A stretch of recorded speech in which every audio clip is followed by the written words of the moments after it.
안녕하세요. 여러분은 지하라는 공간을 떠올리면 어떤 느낌이 드나요? 어둡고 축축하고 우리가 모르는 누군가가 살고 있을 것 같고 우리가 알지 못하는 무슨 일이 벌어지고 있는 공간처럼 느껴지지 않나요? 이처럼 지하라는 공간은 미지의 공간으로 우리의 호기심과 상상력 혹은 두려움을 불러일으키는 공간입니다. 그래서 어떤 이야기 구조, 즉 서사 구조에서 지하라는 공간은 매력적인 소재이자 배경이 될 수 있어요. 예를 들어 영화 기생충에서 지하라는 공간은 우리가 앞서 떠올린 이미지가 10분 활용되었다고 생각해요. 영화 기생충에서 기택네 가족이 부잣집 지하실로 향하는 계단을 내려가면서 상황은 급변하기 시작하죠. 우리가 오늘 만나볼 지하국 대적 퇴치설화는 그 제목에서 알 수 있듯이 지하국에 대적이 살고 누군가 그 대적을 퇴치한다는 이야기예요. 이러한 설정의 이야기는 범민족적으로, 범세계적으로 곳곳에서 전해 내려오고 있어요. 이는 호모 사피엔스인 현생 인류가 이야기를 참 좋아하는데 그들이 지하에 대해 가졌던 호기심과 상상력이 그 이야기 속에 반영된 결과가 아닐까 해요. 자, 그럼 이 한반도에 거주하는 사람들의 입에서 입을 통해 오랜 세월 전해져 내려와서 급기야 2021년을 살고 있는 우리까지 접하게 되는 지하국을 배경으로 삼고 있는 이야기 한 편을 만나보도록 하겠습니다. 교재와 활동지를 준비해서 다시 만나 뵐게요.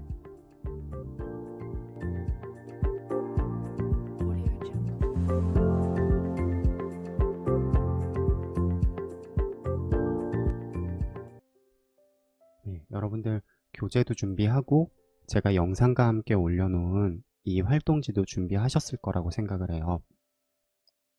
그럼 영상을 잠시 멈춰도 좋으니까 이 교재에 실린 이 작품 지하국 대적 퇴치설화의 일부 텍스트죠. 전부는 아니에요.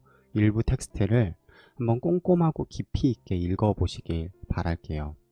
혹시 여러분들이 읽으시면서 모를 만한 단어 혹은 어려울 만한 단어를 제가 이렇게 찾아서 정리해 놨어요. 활동지에. 이걸 참고해서 한번 깊이 있게 꼼꼼하게 읽어보시길 바라겠습니다. 자, 그럼 한 5분 정도 시간을 드릴게요. 자, 읽어봅시다. 네, 여러분들이 잘 읽었을 거라고 생각을 하고 한번 이야기 나눠봅시다. 일단 모를 만한 단어 보면은 무사, 녹봉, 중임, 동정, 문지기, 술법, 일각이 여삼추 이런 표현이 있네요. 공주들이 마귀의 병이 낫기를 일각이 여삼추처럼 생각하고 기다리고 있었다. 이런 부분이 있는데 일각은 매우 짧은 시간이고 같을 여자죠. 세 번의 가을, 그러니까 3년이겠죠. 세 번의 가을이 오면 아주 짧은 시간도 3년과 같이 길게 느껴진다라는 뜻이고요. 그 다음에 그 공주들이 썼던 장독칼 그림을 보면 그렇게 길지 않은 칼이네요. 주머니 속에 넣어 다닐 수 있는 그런 칼이니까. 그 다음에 재의 나동그라지다, 농간 이런 거는 한번 읽어보시고요. 그 다음에 알아두면 좋을 내용 보면 지하국 대적 퇴치설화의 고전소설 수용 양상. 지하국 대적 퇴치담은 무사가 괴물과 대적하여 괴물에게 납치된 여성을 구해주고 납치된 여성과 혼인한다는 내용으로 전개되는 설화이다. 이 설화는 우리나라뿐만 아니라 전 세계적으로 널리 분포되어 있고 우리나라의 경우 김원전, 금방울전, 홍길동전, 최고운전과 같은 고전소설에서 부녀 납치 모티프 등으로 그 수용 양상을 확인할 수 있다. 이렇게 정리해 봤어요. 그래서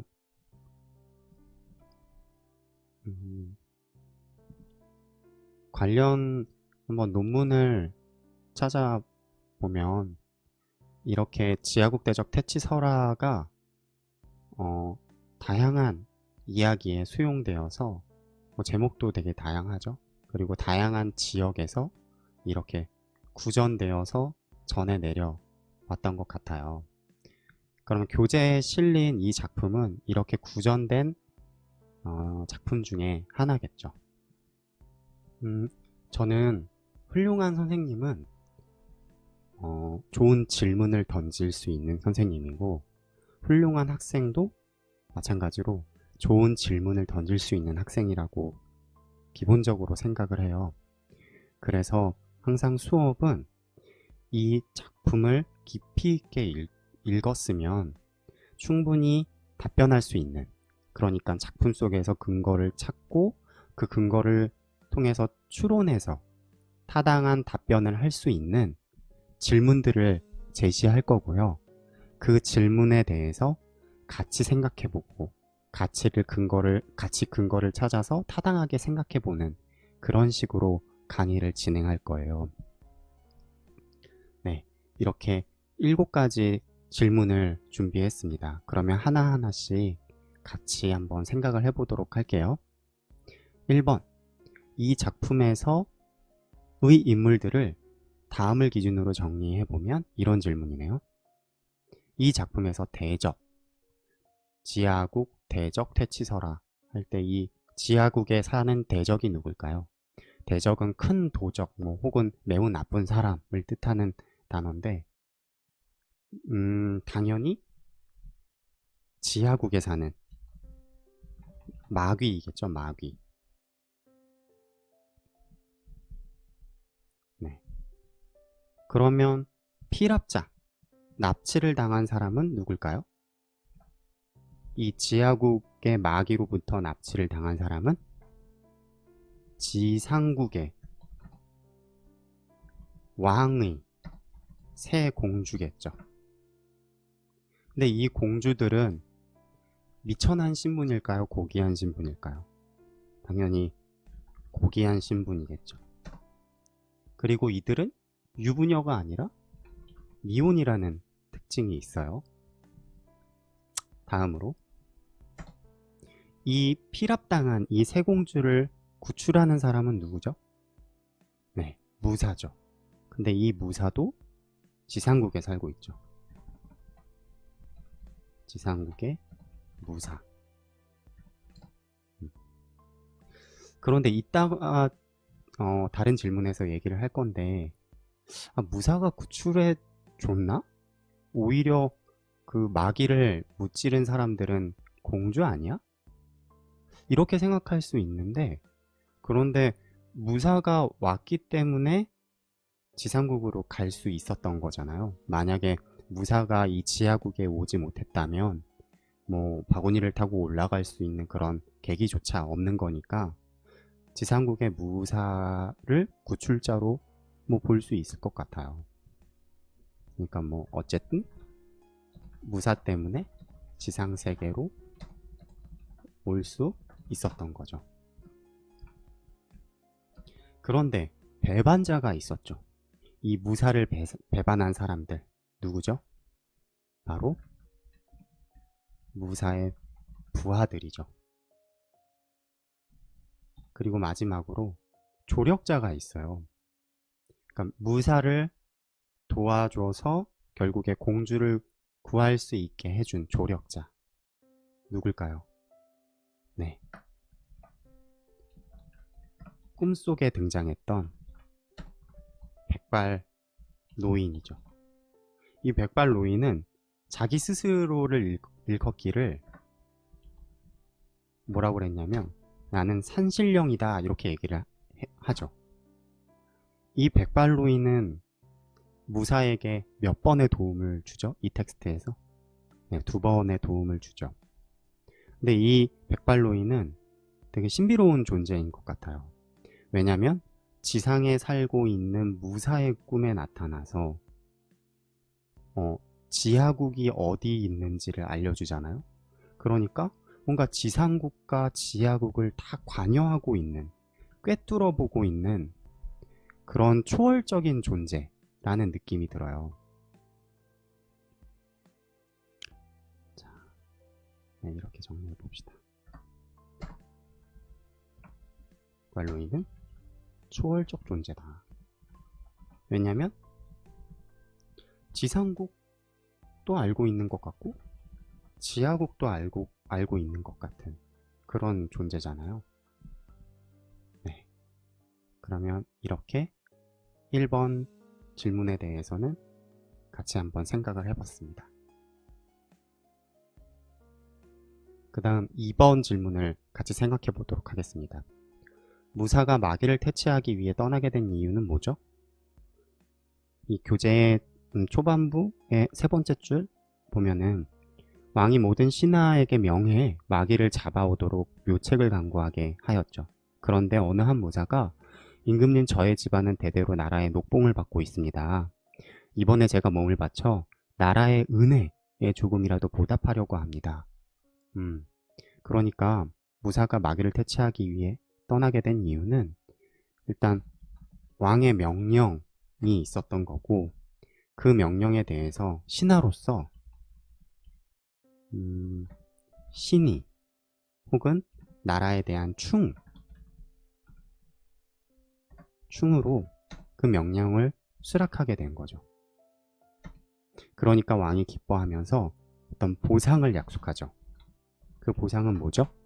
네, 공주와의 결혼인 거죠. 자, 이러한 이유로 무사는 마귀를 퇴치하기 위해서 부하들과 같이 떠나는 거죠. 3번, 마귀가 자기의 죽음을 자초하게 된 이유는? 우리 이와 관련된 부분을 같이 한번 볼까요? 공주들이 독한 술과 돼지를 준비해서 연회를 베풀죠. 그리고 마귀를 초대했어요. 그리고 애교를 부리고 독한 술을 주니까 마귀는 다 마셨고, 그리고 공주들이 마귀의 이까지 잡아주니까 마귀는 되게 기분이 좋았죠. 그때 공주들이 마귀에게 물어봐요. 당신은 이 세상에서 제일 강한 분이니까 죽는 일이 없겠지요? 그랬더니 이 마귀가 자기의 약점을 노출해요. 나라고 죽지 않겠냐? 나의 겨드랑이 밑에 2장씩 비늘이 있다. 이렇게 마귀의 약점을 알게 된 공주들은 장독칼을 뽑아서 마귀의 좌우 겨드랑이에서 넉 장의 비늘을 베어내죠. 그랬더니 마귀의 목이 몸에서 떨어져 다시 몸에 또 붙으려고 하니까 이 공주들이 이 목을 벤 자리에 재를 뿌려서 목이 몸에 붙지 않게 했더니 결국에 마귀가 죽었더라. 이런 내용이죠. 그럼 다시 질문으로 돌아가서 마귀가 자기의 죽음을 자초하게 된 이유는 스스로 약점을 노출한 거예요. 근데 맨정신에 노출한 게 아니라 일단 술에 취했고 기분이 되게 좋아서 방심을 했죠. 그리고 이 공주들이 참 내 말을 잘 듣는구나. 이제 이 공주들은 내 여자들이다. 이렇게 자만을 했던 것 같아요. 그래서 약점을 노출한 거죠. 이거는 이렇게도 얘기할 수 있을 것 같아요. 이 마귀가 스스로 지켜야 할 어떤 금기를 스스로 파괴한 거예요. 스스로.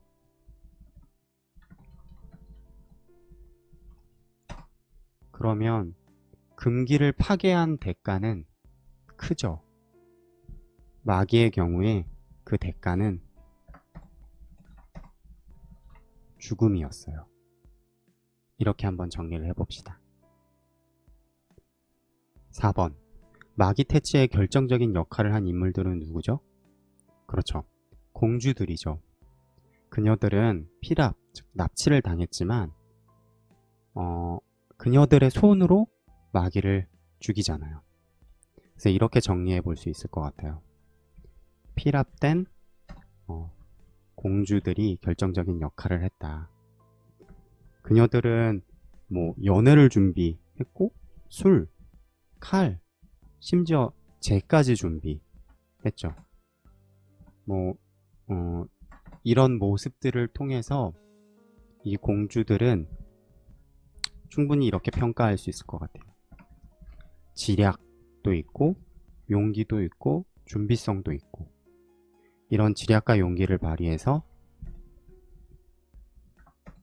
마귀를 죽일 수 있었던 거죠. 우리 이렇게 한번 생각해 볼까요? 만약에 이 공주들이 여성들을 대표한다면 이 소설 속에 그려진, 이 설화 속에 그려진 여성들의 모습은 남성에 의해서 구조받기만 하는 그런 피동적이고 능동적인 모습은 아니죠. 그래서 이 설화는 공주들의 모습을 통해서 여성들의 능동성, 적극성 혹은 여성들의 저력을 보여주고 있다. 이렇게도 평가할 수 있을 것 같아요. 5번. 마기의 겨드랑이에는 왜 비늘이 있을까요? 이 질문은 가장 흥미로운 질문이 되지 않을까 싶어요. 여러분, 비늘하면 어떤 생물이 떠오르세요? 그렇죠. 생선 혹은 파충류가 떠오르지 않나요? 왜냐하면 비늘은 어류나 파충류의 표면을 감싸고 있는 껍질이잖아요. 그래서 일단 이렇게 정리를 해봅시다. 비늘은 어류나 파충류를 떠올리게 하는 무엇이다. 혹은 어류나 파충류만이 가지고 있는 무엇이다. 이러한 설정은 마기의 정체나 본질을 암시하는 것 같아요. 그러니까 마기는 분명히 외형적으로는 인간이지만 그 본질은 어류나 파충류와 같은 이물이다 라는 것을 암시하는 것 같아요. 그래서 이 마기에게 있어서 비늘은 이물로서의 본질, 이물로서의 정체를 상징한다고 이야기할 수 있는 거죠. 마기의 비늘은 인간이 아닌 이물로서 마기의 본질이나 정체를 상징하는 거다. 그렇다면 공주들이 이 비늘을 제거해 버리잖아요. 그럼 비늘이 제거된다는 거는 이 마기의 본질이나 정체가 원치 않게 드러나 버리는 거죠. 원치 않게 탄로되는 거고 원치 않게 폭로되어 버리는 일이라고 할 수 있는 거죠. 원치 않게 드러남, 폭로, 탄로 나버리는 일이죠. 그러니까 마기는 자기의 본질을, 자기의 정체를 완전히 숨길 수는 없었던 거예요. 그래서 가장 잘 보이지 않는 이 겨드랑이 안에 그 자기의 정체를 숨겨 놓았던 거죠. 그런데 이렇게 자기의 정체가 탄로나는 일이 뭐가 두려운 일일까요? 뭐가 무서운 일일까요? 저는 이렇게 생각해요. 못된 일을 하는 사람들에게는 다 이러한 비늘이 있다. 즉, 못된 일을 하는 사람들이 가장 두려워하는 일은 자기의 악한 본성이나 정체가 드러나는 일이죠. 즉, 자기의 비늘이 드러나고 이 비늘이 누군가에게 뽑혀져서 드러나는 일, 이걸 가장 두려워할 것 같아요. 안타깝지만 우리 최근에 뉴스 보면은 인터넷 공간에서 자기의 정체를 감추고 나쁜 일을 벌이는 그런 사람들이 있잖아요. 그 사람들이 가장 두려워하는 일은 뭘까요? 자기의 정체가 드러나는 일이겠죠. 자기가 감춰놓은 비늘이 뽑히고 폭로되는 일일 거예요. 이렇게 생각해 본다면 이 설화의 설정이 더 와닿지 않을까 생각해요. 6번. 무사의 부하들은 왜 무사를 배반했을까요? 무사의 부하들은 공주들에게는 바구니와 줄을 내려줘서 공주들은 구출을 하지만 무사에게는 줄과 바구니를 내려주지 않죠. 오히려 큰 바위를 굴러 떨어뜨려서 무사를 죽이려고 하잖아요. 무사의 부하들은 왜 무사를 배반했을까? 그거는 욕심 때문 아닐까요? 자기네들이 공주를 구했다라고 거짓말을 하면 자기네들이 공적을 쌓을 수 있는 거고 그렇게 되면 출세를 할 수 있으니까요. 그렇게 본다면 이렇게 정리할 수 있을 것 같아요. 공적 혹은 출세에 대한 욕심 때문에 배반을 한 거죠. 이건 곧 인간의 이기심의 한 면을 보여주는 것 같아요. 그래서 결국 이 이야기에서 이 무사들은 어떻게 되었을까요? 네. 이 부분엔 나오진 않지만 무사에게 죽임을 당하는 거죠. 즉 배반의 대가를 치르는 거예요. 이러한 설정은 어떤 교훈을 암시한다고 생각해요. 마지막 7번 질문입니다. 이 질문은 가볍게 생각해보자는 의도로 만든 질문이에요. 이 설화에서 어떤 교훈을 얻을 수 있을까? 교훈은 이 설화를 접하는 사람마다 다르게 느낄 것 같아요. 이 설화의 어느 부분에 집중하느냐 또는 어떤 인물에 집중하느냐에 따라 느껴지는 교훈은 다를 것 같아요. 저는 무사의 행동과 삶에 초점을 맞추어서 교훈을 생각해 봤어요. 이 무사는 사사로운 이익을 위해 공주를 구하겠다고 나선 건 아니었죠. 그동안 나라에서 받은 은혜에 보답하기 위해서, 그리고 신하로서 본분을 다하기 위해서 나선 거죠. 이런 면에서 이 무사는 의로운 사람이라고 평가할 수 있을 것 같아요.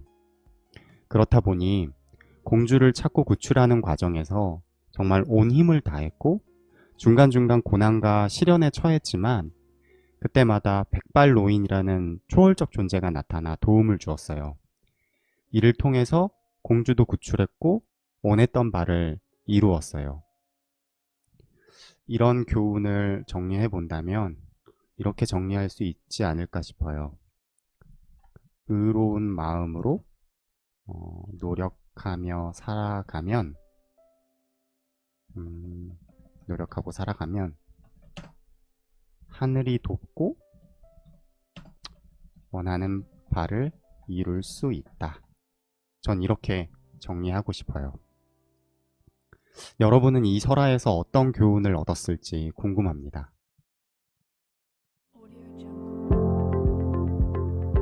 우리 오늘 지하국 대적 퇴치설화라는 작품의 일부를 7개의 질문으로 같이 생각해 봤어요.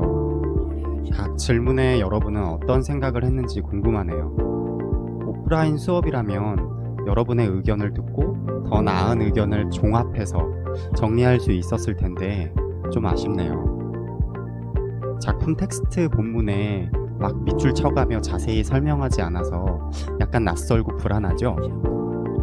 하지만 이렇게 생각해 보세요. 여러분이 걱정하는 수능이라는 시험도 결국 짧은 시간에 낯선 텍스트를 이해하고 그 내용을 근거로 타당한 생각 혹은 타당하지 않은 생각을 골라내는 것이잖아요. 그러니까 그런 시험을 대비하는 좋은 방법 중에 하나는 이렇게 작품 내용을 근거로 도출해낼 수 있는 타당한 생각을 꾸준히 해보는 경험을 쌓는 일이에요. 여기서 타당한 생각이란 많은 사람들이 그 의견이나 추론에 동의할 수 있는 생각이겠죠. 우리 앞으로 남은 시간 또 새로운 문학작품을 대상으로 이렇게 깊이 있게 생각해보는 시간을 갖도록 합시다. 여러분 고생 많았습니다.